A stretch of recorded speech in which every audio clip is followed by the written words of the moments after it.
நாம் தற்பொழுது இங்கு 6ஆம் வகுப்பு புவி மாதிரி என்ற பாடத்தில் இருந்து சில முக்கியமான பகுதிகளை நாம் இங்கு பார்க்க இருக்கிறோம். அவைகளில் முதலாவதாக அடிப்படையான திசைகள் 4 என்ற தலைப்பில் இருந்து பார்க்க இருக்கிறோம்.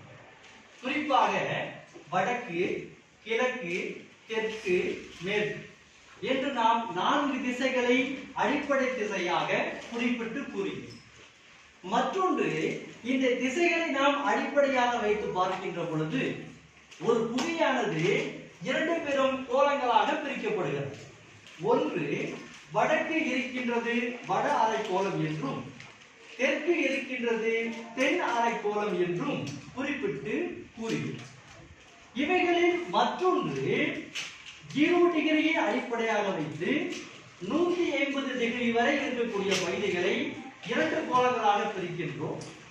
அவைகள் ஒன்று மேற்கு இருக்கின்ற கோளம் மேற்கு அரைக்கோளம் என்றும், கிழக்கு இருக்கின்ற கோளம் கிழக்கு அரைக்கோளம் என்றும் குறிப்பிட்டு கூறுகிறோம். இந்த கோளங்களை அடிப்படையாக வைத்து பார்க்கின்ற பொழுது புவியின் சுழற்சி என்பது எப்பொழுதும் மேற்கு திசையிலிருந்து கிழக்கு திசை நோக்கித்தான் புவி இங்கு தன்னுடைய சுழற்சியை சுழன்று கொண்டிருக்கின்றது. அவைகள் என்று இந்த திசைகள் மூலமாக இங்கு நாம் காட்ட இருக்கிறோம்.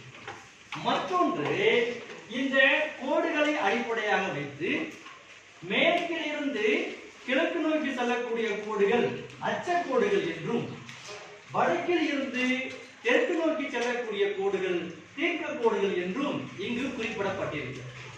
அவைகளிலும் குறிப்பாக தீர்க்க கோடுகள் எப்பொழுதும் நேரங்களை காட்டுவதற்கு அடிப்படையாக அமைகிறது.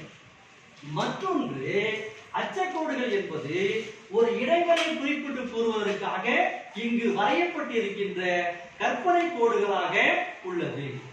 இந்த கோடுகள் திசைகள் இவற்றை அடிப்படையாக வைத்து நாம் இங்கு 12 மணி நேரம் பகல் பொழுது என்றும், 12 மணி நேரம் இரவு பொழுது என்றும், ஆக மொத்தம் நாம் கூட்டுகின்ற பொழுது 24 மணி நேரம் என்பது ஒரு நாள் என்றும் குறிப்பிட்டு கூறப்படுகிறது. இவைகளை அடிப்படையாக வைத்து மாணவர்கள் உங்களுக்காக சில திசைகளை நாம் கூறியிருக்கோம்.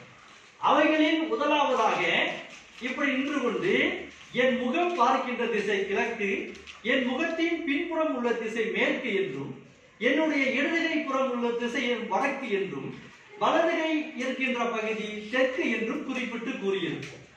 மற்றொன்று, இப்படி நாம் இருக்கின்ற பொழுது கிழக்கு இருக்கின்ற பகுதி கிழக்கு மண்டலங்கள் என்றும், மேற்கு இருக்கின்ற பகுதி மேற்கு மண்டலங்கள் என்றும் குறிப்பிட்டு கூறியிருப்போம். மற்றொன்று, எளிமையாக புரிந்து கொள்வதற்காக இப்படி நாம் நின்று கொண்டு இந்த பகுதி கிடைமட்டமாக செல்லக்கூடிய கோடுகள் இங்கு குறிப்பிடப்பட்டிருப்பதை போல அச்சக்கோடுகள் என்றும், வடக்கு மேலிருந்து வடக்கிலிருந்து தெற்கு நோக்கி வரக்கூடிய கோடுகள் தீர்க்க கோடுகள் என்றும் எளிமையாக கற்றுக்கொள்வதற்கான வழிமுறைகள் இங்கு கூறப்பட்டிருக்கின்றன. ஆக மாணவர்களை, நீங்கள் இவற்றை எளிமையாகவும் தெளிமையாகவும் புரிந்து கொள்ள வேண்டும் என்பதற்காக இந்த முறை இங்கு பின்பற்றப்படுகிறது. அனைவரும் நீங்கள் கற்றுக்கொள்ள வேண்டும். நன்றி, வணக்கம்.